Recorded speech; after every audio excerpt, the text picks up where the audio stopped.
Salve, ouvintes do FIAP Decode! Tá no ar mais um episódio do Boletim Tech da FIAP. Eu sou o André Davi, o seu host favorito, que hoje tá num clima muito bom. Um clima de quem já vai sair pedindo pra você curtir esse episódio, compartilhar e comentar. E no clima de quem também já vai te convidar pra um evento. Pois é, no dia 26/11 vai rolar um meetup, onde a gente vai falar sobre as mudanças climáticas e como a IA tá fazendo o seu papel aí pra uma sociedade com maior ou com menor consumo de carbono. O link para esse evento tá aqui na descrição desse episódio e é nesse clima de festa que eu quero pensar em mais coisas festivas. Eu quero pensar em amigos novos, amigos antigos, eu quero pensar em comida e juntando tudo isso eu tenho aqui uma velha conhecida do FIAP Decode, Érica Caramelo. Conta pra mim se você gosta de preparar uma comida especial, se você gosta de cozinhar. Não gosto muito de cozinhar, não. Mas eu prefiro comer, né? O meu sobrenome já indica, assim, né? O terror dos nutricionistas, o terror dos endócrinos e dos dentistas. O bom é que não fica no 0 a 0. Alguém cozinha, você come e fica tudo bem. Vamos ver se esse alguém pode ser a nossa convidada número 2 de hoje, estreando aqui no Decode, Lívia Cienza. Tudo bem com você, Lívia? Tudo ótimo, tudo ótimo. Conta pra mim se você pilota na cozinha ou você também foge pra só comer quando tá pronta. Olha, eu vou deixar no meio termo, assim, eu preciso estar inspirada. Se eu tô inspirada, eu cozinho. Se eu não tô inspirada, eu deixo pra minha esposa. Tá certo, aquela comida e ela cozinha afetiva. melhor que eu, é afetivo, assim, e fica tudo certo. Olha, mas você falou que a sua esposa cozinha, você come, e acontece uma coisa muito parecida na minha casa, que é jogar Overcooked, que tem tudo a ver com a primeira notícia de hoje. Na minha casa, Overcooked é aquele jogo que mostra como um casal pode se unir em paz, ou como pode destruir tudo em caos. É um dos games mais divertidos que a gente tem aí pra múltiplos jogadores, onde você controla uma cozinha com seus personagens. Ele é super bonitinho, ele tem uma jogabilidade simples, fácil de entender, mas a notícia é que o Overcooked agora vai virar série, vai virar um reality show na Netflix, em parceria com a A24. Que história é essa? Eles anunciaram um reality show, ele vai ser inspirado, então, deve ter ali algumas regras parecidas. A ideia é misturar esse caos que o jogo tem, afinal no jogo os cenários quebram, os pratos são inusitados e por aí vai, e trazer isso para uma experiência do audiovisual diferente daquela dos games. E eu queria começar perguntando pra você, Érica, essa transposição, essa transformação, os jogos já viravam filmes, já viravam séries, agora estão virando reality show. O que você acha disso aqui? Acho perfeito, assim, acho que é o caminho realmente, assim, pra gente ir pra dentro dessa área, porque ficar simplesmente só focando no jogo, acho que hoje nem é mais viável, né? A gente pode ver, por exemplo, Angry Birds, quantas e quantas plataformas, né? Virou parque de diversão, Mario também, né? Mario já virou um monte de produto licenciado. Acho que isso daí também é uma nova forma. Além de filmes, eu acho que esses produtos midiáticos também caem super bem. E tem muita inspiração, tem muita... A questão dos gameplays, eles podem facilitar bastante nesse sentido, assim. Pode dar grandes ideias. E quando a gente pega essa temática do Overcooked, até esse ambiente meio caótico, você acha que ele tem esses ingredientes pra ser um reality show legal, pra ser um jogo na TV legal? Acho que tem tudo a ver, né? Porque as pessoas já gostam de reality show de comida. Gostam do jogo. Por que não? Olha, e Lívia, eu te pergunto se a Netflix talvez então é o lugar certo pra um negócio desse ir, porque a gente tá falando de um jogo que ele ganhou uma popularidade ali correndo pelas beiradas, né? E a Netflix também tem um público que foi se construindo aos poucos, primeiro pelas beiradas, até se tornar esse império. O que você acha dessa mistura? Cara, eu acho que a Netflix tá sendo extremamente inteligente. A Netflix já tem a Netflix Games, né? Então, assim, outra coisa, MasterChef, outros realities do tipo, já são meio que gamificados, né? Eles já têm elementos de jogos, não são jogos propriamente ditos, mas tem elementos. Então, nada como pegar jogos, de fato, e trazer pra outra mídia, como a Érica falou. E eu acho que isso vai expandir ainda mais o valor monetário que a gente já tem da indústria gamer, né? Que é, assim... incrivelmente gigantesco. Então eu acho que é uma jogada muito, muito inteligente. Quando você pensa assim naquele público gamer tradicional, que já tá acostumado a experimentar coisas novas, versus talvez um público mais casual, que nem joga muito e começa a conhecer os games através da plataforma da Netflix, e essas séries têm aí uma oportunidade de entrada para pessoas que ainda não estavam habituadas a jogar games? Com certeza, assim como as séries, a gente vê o The Witcher aí, que se transformou em série, teve a entrada nos jogos, com toda certeza a gente tem um potencial muito, muito grande para muitos outros tipos tipos de jogo também se tornarem reality shows. Arcane, né? Arcane, eu acho Nossa, que é Arcane importante foi um lembrar. sucesso Eu amo absoluto. Arcane com Então, todas muita as gente minhas forças. Começou com o LoL em função do Arcane e vice-versa, então... Isso é um bom exemplo, porque eu confesso, até hoje eu nunca joguei League of Legends, mas a quantidade de pessoas que vêm falar sobre por conta de Arcane é tremenda. Agora, Lívia, se você tá olhando com esse viés tão positivo, com essa coisa maravilhosa que a tecnologia tá trazendo nos games, eu quero saber dos robôs, porque agora a gente tem um novo robô doméstico, o Neo, ele tá assustando todo mundo aí, diversas páginas já testaram ele. Basicamente, ouvintes, pra quem não acompanhou, o Neo é um robô humanoide, ele foi feito com o objetivo de limpar a casa, organizar, aprender a rotina doméstica e ele ter ali alguma autonomia em tarefas que são mais ou menos complexas. Seria como as primeiras versões daqueles robôs que a gente viu ali no Eu, Robô, chegando na casa das pessoas. Como que você olha esse tipo de equipamento chegando agora na casa de cada um? Olha, é bom que você já deu um caminho, né, do Eu, Robô, porque não tem um final tão legal, né? Mas olha, eu tenho uma visão muito neutra, no sentido de que, como pesquisador e cientista, eu acho que a tecnologia tem várias, enfim, questões positivas e negativas, mas eu tenho um pouco de medo.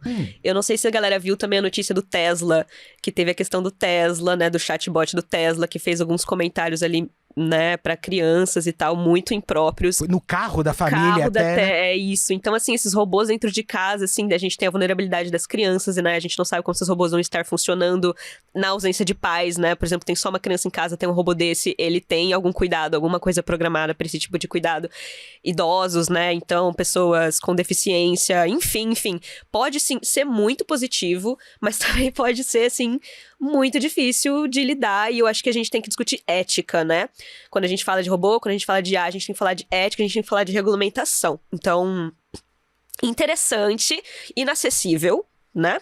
Um pouquinho. Então, assim, coisa as pessoas que têm dinheiro pra comprar é um nicho, né? Então, acho que minha visão é basicamente assim. E engraçado o teu comentário que ele flerta um pouco com aquele game, Detroit Become Human, porque ele traz muito dessa questão ética que você falou, né?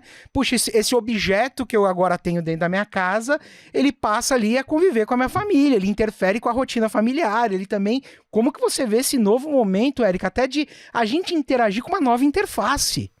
Eu acho que é um caminho natural das coisas, no entanto, exige a regulamentação. Isso eu acho que é o ponto que é fundamental, porque a gente está vendo hoje em dia um grande embate, inclusive aqui do país, né, com a questão da soberania digital e a questão das big techs. E a gente também está vendo que muitas vezes essas IAs, né, esses equipamentos, eles às vezes não estão bem capacitados para as funções. A gente está falando também do Tesla, vendo uma série de problemas de carros que estão, quando são perseguidos pela polícia, disparando, batendo contra carros da polícia, né? Tem uma série de situações ali, então a gente também delegar tudo para as máquinas e a questão de você não saber até que ponto as empresas também detêm as informações de dentro da nossa casa, acho isso bem complicado. Então, acho que a questão ali de regulamentação, ela tem que andar junto, com progresso, obviamente, mas a gente precisa pensar bastante nisso. Eu gostei disso porque eu pedi pro Marvin, que é o meu robô assistente, pra ele me ajudar a ficar pensando sobre essa notícia. Ele falou, cara, mas qual que é a linha aí entre a utilidade e a vigilância digital? Tipo, você quer um robô, mas para quê? O que exatamente ele vai cumprir? É difícil a gente achar exatamente essa medida. E quando eu chego nessa próxima notícia que a gente tem agora, eu também não sei se eu tô feliz ou se eu tô triste. Por quê? O Spotify acabou de alcançar 500 mil podcasts de vídeo. E sim, eu percebo a ironia, porque o Decode também é um podcast que rola através do vídeo. E agora eles fecharam uma parceria com a Netflix. É um acordo onde eles vão produzir conteúdo juntos agora. A gente não sabe o quão grande vai ser esse novo momento, se é um conglomerado, se é uma nova empresa que se forma, se são ações pontuais. Mas a ideia é continuar gerando esses conteúdos. E tem um papo, Érica, que ele talvez até um pouco antigo, de que o podcast de vídeo versus o de áudio. Até quando a gente coloca acessibilidade na questão, né? O quanto a gente perde disso quando a gente acaba dependendo do vídeo exclusivamente. Eu queria muito ouvir de você, quando a gente tem duas empresas tão grandes, tão bem sucedidas na distribuição de conteúdo, mas também, assim, perigosamente monopólicas, se é que essa palavra possa ser cunhada a partir de agora. O que você acha desse acordo? Olha, eu acho que tá se juntando essas forças. A gente percebe isso em várias áreas da indústria, inclusive dentro da indústria de games, né? Quando a gente trabalha com Epic e Microsoft, que são duas gigantes, né? Então, que estavam... E aí, quando o Google também, junto com ali o pessoal da Apple, quis bater na Epic por causa do Fortnite, com as microtransações. Então, a gente vê essas grandes empresas se movimentando. Eu acho que para o público, querendo ou não, o vídeo, eu acho que ele é muito importante por causa das reações. A comunicação, ela não se dá somente através das palavras, e sim das entonações. O que seríamos de nós sem ali, ao assistir aquele podcast da blogueirinha, por exemplo, quando perguntou um livramento para Bruna Marquezine? A reação dela que é o meme. Né? Porque a resposta dela foi só um sorriso, né? E do tipo, eu acho que isso é fundamental hoje para a comunicação humana, já que a gente está cada vez mais dentro de casa, olhando para as nossas próprias telas. Então, eu acho que isso é essencial, ainda que a gente tenha essa questão mediatizada, é verdade, mas ainda que se tenha. Acho que é importante para a audiência, mas, né, não é tudo, né, na comunicação. E te ouvindo, me parece muito que é aquele conflito que a gente tem realmente em várias áreas de eu quero que o meu projeto apareça e eu preciso colocar ele em plataformas que as pessoas acessem. E também no formato, né, Lívia? Se tá todo mundo consumindo podcast com vídeo, eu vou querer fazer com vídeo para consumirem o meu. Como que você vê esse produto agora no meio de duas empresas com muitos formatos diferentes? Eu fico um pouco preocupada com os pequenos produtores de podcasts e videocasts, né? Eu confesso, a gente tava falando aí, né, do monopólio e tal. A Erika já falou muitas das coisas que eu concordo com ela. Então, assim, acho importante ter tanto áudio quanto vídeo por questão de acessibilidade, como você mesmo comentou, né? Porque tem pessoas, enfim, que não vão escutar, tem pessoas que não vão ver. Então, ter os dois formatos é interessante, claro. Mas, assim, eu tenho muitos amigos podcasters, E aí, galera, salve pra vocês. E eu me preocupo um pouco, porque eles já lutam muito pra manter visibilidade, sabe? Então, quando a gente tem um monopólio desses, a gente dificulta ainda mais a vida do indie, né? Do podcaster indie, do videocaster indie. Então, assim, como vocês falaram, pra audiência incrível. Pros podcasters pequenos, eu acho que eles vão ter que dar um gás a mais aí, lutar ainda mais pra ter visibilidade, sabe? Que é um dilema que eu vejo que a galera dos games tem bastante, né? Assim, de conseguir aparecer na plataforma certa e no momento certo, né? É muito difícil, cara, manter a atenção. E olha, tem uma ferramenta aqui que eu confesso que eu perdi a época de usá-la. Eu já tinha conhecido minha esposa quando começou a bombar o Tinder por aí, e toda vez, ouvintes, que aparece uma notícia do Tinder, eu fico curioso pra saber, nossa, o que os usuários pensam, o que as pessoas estão achando, porque olha essa notícia. Eles estão tentando usar agora inteligência artificial pra criar matches mais assertivos entre as pessoas que estão na plataforma. O que eu confesso que logo de cara me deixou meio chocado, porque se você já usa a plataforma pra ver uma foto e ver se agrada pela foto e pela descrição da pessoa, se ainda por cima tem uma IA limitando isso, me parece que a porta fica mais estreita ainda. O que eles estão dizendo é que eles tentam encontrar padrões visuais, que eles tentam encontrar o estilo, algo no que está no subtexto da imagem, muito mais do que tá óbvio. Eu sei que como pesquisadoras, as duas sempre estão de olho também no subtexto. Uma ferramenta dessa chegando para o grande público, como você vê, Lívia?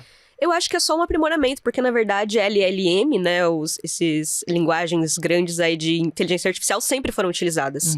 Mesmo no Tinder antes, né, já tinha algum tipo de inteligência artificial. Todo algoritmo que a gente usa tem algum tipo de inteligência artificial. Então, na verdade, agora o que eles estão usando é as imagens, né, e outros tipos de input pra gerar esses matches e tal, né. Então, assim, é lógico que é problemático por conta de privacidade, por conta de, enfim, você tá ali cedendo tua imagem, o que eles vão fazer com essa imagem e tal, e todas essas questões éticas que a gente já comentou, mas não deixa de ser uma questão que sempre foi utilizada, entendeu? Então a gente tem a questão polêmica da IA generativa, né? E a gente tem os outros tipos de inteligência artificial que sempre foram usadas, cara, e sempre vão continuar sendo usadas, entendeu? No fundo parece que é uma falta de ter discutido o ponto anterior, né? Que o problema ele só vai se acumulando. Não é a tecnologia específica, mas é essa questão ética.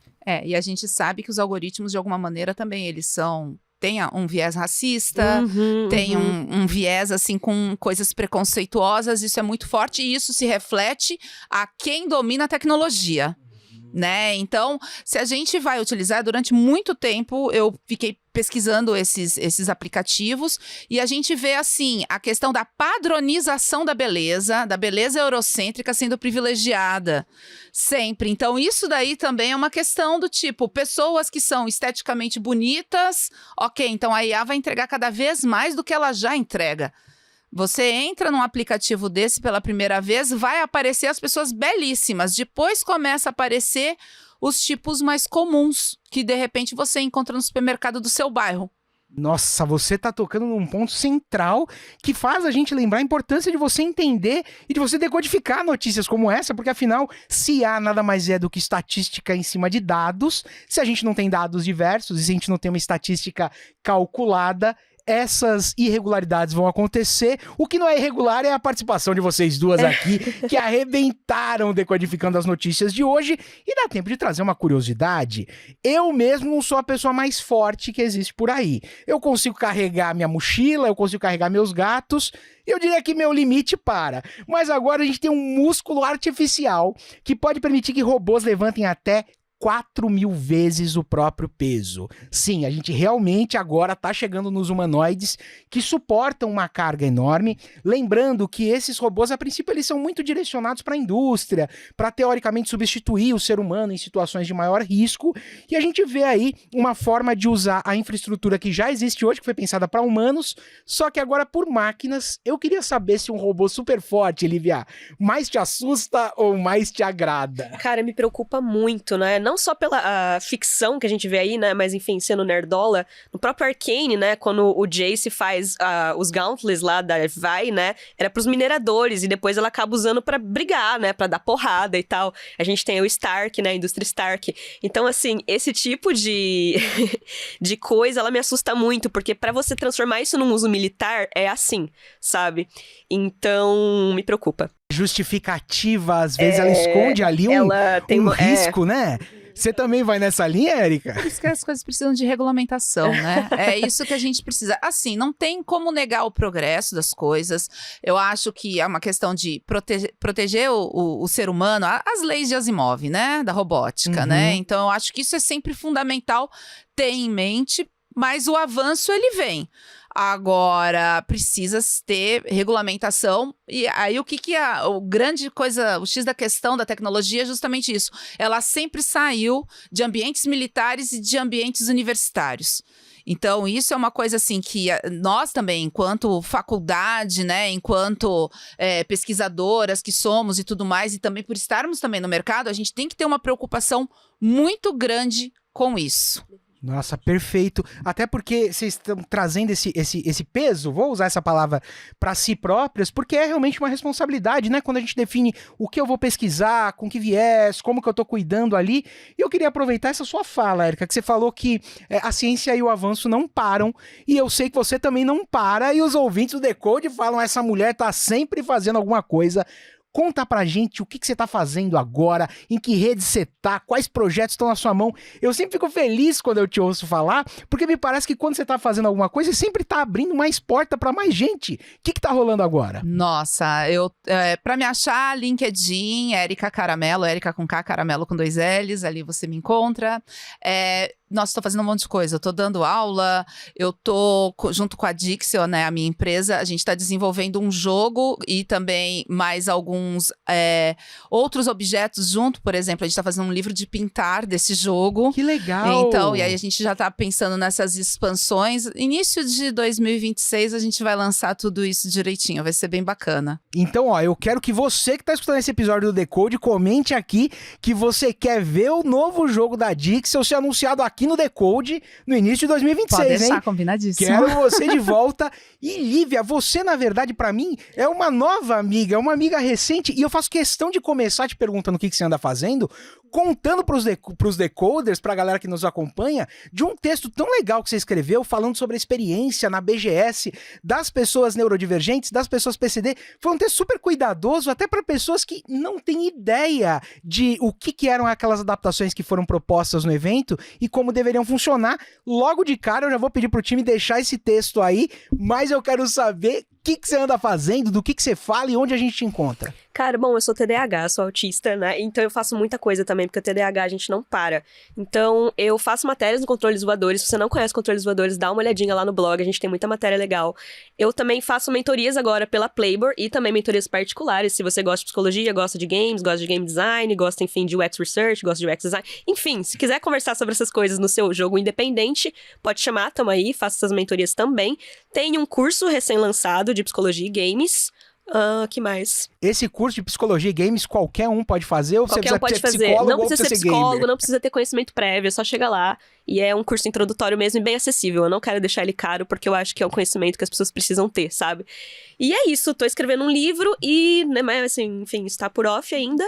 Eu acho ótimo você falar tudo isso e terminar com é isso, é e esse tem uma caminhão Game de Jam coisa. chegando aí, né? A gente tá fazendo a Maré das Minas Game Jam, que é uma maré só pra mulheres cis, trans e pessoas não binárias, que vai rolar na Baixada Santista, com a temática da preservação dos oceanos, né? COP30. E a gente tá com bastantes parceiros aí, bastante apoio e vai ser bem legal, então fiquem ligados. Caraca, que oportunidade maneira, a gente vai deixar essa dica aqui pra galera. Eu queria agradecer demais, Lívia, a sua presença, foi muito legal receber você aqui no Decode pela primeira vez. Muito obrigada, prazerzão. E Érica, muito obrigado por ter voltado, eu não consigo esconder como eu fico feliz. Eu que agradeço mais uma vez o convite, obrigada aí, né, pelo convite, você, Elaine e toda a equipe também. A equipe maravilhosa que nos acompanha tem um convite extra pra fazer pra você, ouvinte. Pois é, olha só, hein? Você tá escutando esse episódio na sexta-feira. Você tem até domingo pra se inscrever na última imersão Dev da Alura com a Google. Pois é, a galera vai mexer no Gemini, vai ser uma coisa muito legal. Até domingo, corre lá pra se inscrever. Esse link tá aqui. E já que você correu pra se inscrever, não esquece de deixar o seu comentário, porque na semana que vem o Decode tá de volta. O FIAP Decode faz parte da Hipsters Network, a rede de podcasts do ecossistema Alura, FIAP e PM3. Quer saber ainda mais sobre tecnologia e negócios? Acesse hipsters.network e siga o @hipsters.network no Instagram.